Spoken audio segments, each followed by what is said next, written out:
துள் வாழ்வாங்கு வாழ்பவன் வானுறையும் தெய்வத்துள் வைக்கப்படும் என்றார் திருவள்ளுவப் பெருந்தகை. இந்த உலகிலே ஒரு மனிதனாக பிறந்தவன், ஆறறிவு மனிதனாக இறைவனால் படைக்கப்பட்ட ஒருவன். அந்த ஆறாவது அறிவுதான் பகுத்தறிவு. அதை பயன்படுத்தி அவன் மனிதனாக வாழ வேண்டும். மனிதனாக வாழ்ந்து தானும் வாழ்ந்து பிறரையும் வாழ வைத்து மடிய வேண்டும். அவனே உன்னதமானவன். சரி, பிறரை வாழ முடிய வைக்காவிட்டாலும் பரவாயில்லை, தன்னுடைய வாழ்க்கையாவது குடும்பத்தையாவது பார்த்து மடிப்பவன் ரெண்டாவது தரத்தில் உள்ளவன். சிலர் தானும் வாழ மாட்டார்கள், பிறரையும் வாழ விட மாட்டார்கள்.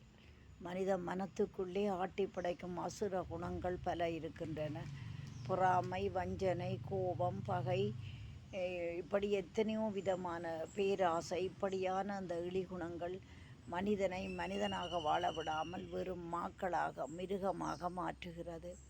இன்று உலகிலும் அதுதான் நடந்து கொண்டிருக்கிறது. எங்கு பார்த்தாலும் மனிதன் என்பவன் ஒரு மனிதனுக்கும் இன்னொரு மனிதனுக்கும் உணர்வுகளில் எந்த வித்தியாசமும் கிடையாது.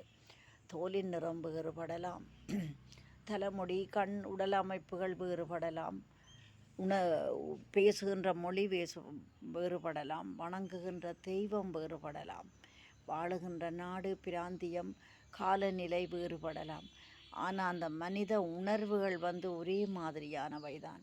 அன்பு, பாசம், காதல், கருணை, இரக்கம், இந்த தெய்வ பண்புகள் உள்ள மனிதன் எப்பொழுதுமே மனிதனாக இருந்தாலும் அவன் ஒரு தெய்வமாகிறான். ஆனால் எந்த மனதில் இந்த மிருக உணர்வுகள் குடிகொள்கிறதோ, ஒரு மனிதனை அழிக்க வேண்டும் என்ற அந்த வெறி, மண்ணாசை, பெண்ணாசை, பொன்னாசை என்று உச்சமடைகின்றதோ, அதற்கு பின்பு அவன் நிச்சயமாக இந்த பூமிக்கு நல்லவனாக இருக்க மாட்டான்.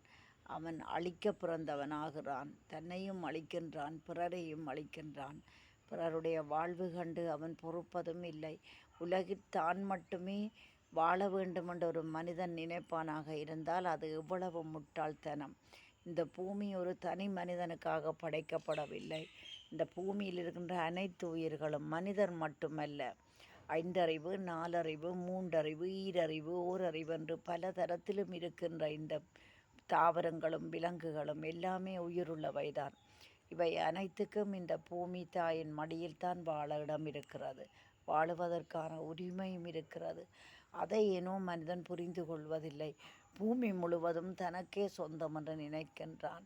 பூமியை மட்டும் சொந்தமில்லாது என்று விண்வெளியையும் ஆள விரும்புகிறான். விண்வெளிக்கும் தானே சொந்தக்காரன், ஏனைய கோள்களின் மண்டலங்களுக்கும் தானே சொந்தக்காரன், அண்டவெளி முழுவதுக்கும் தானே சொந்தக்காரன்.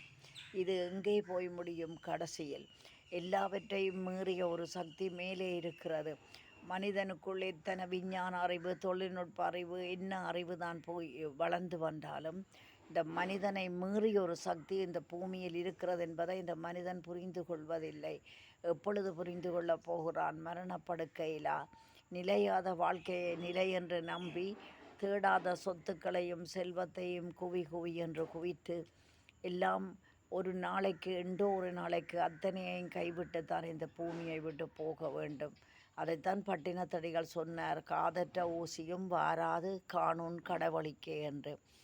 அது எங்களுடைய பாடநூல்களில் கூட, பழைய பாடநூல்களில் இருந்த நல்ல விடயங்கள் இன்று பாடத்திட்டங்களில் அறக்கருத்துக்கள், சமய கருத்துக்கள் குறைந்து கொண்டு செல்கிறது. மாணவர் மத்தியிலும் சமய பாடத்தையோ இந்த ஆன்மீக சம்பந்தப்பட்ட விடயங்களையோ படிப்பதற்கான ஆர்வம் இல்லை. ஆலயங்களில் போனால் ஆலயங்களில் யார் நிற்கிறார்கள் அதிகமாக வழிபாட்டு கண்டா? வயோதிபர்கள் தான். இளைஞர்களில் ஒரு நடுத்தரமான குடும்பத்தை சேர்ந்தவர்கள் நிற்கிறார்கள்.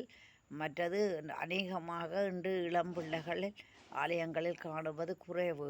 விசேடமாக சாமி தூக்குவதற்காக ஆள் இல்லாமல் அலைவதை நான் பார்த்திருக்கிறேன் பல கோயில்களில், சிறிய கோயில்களில்.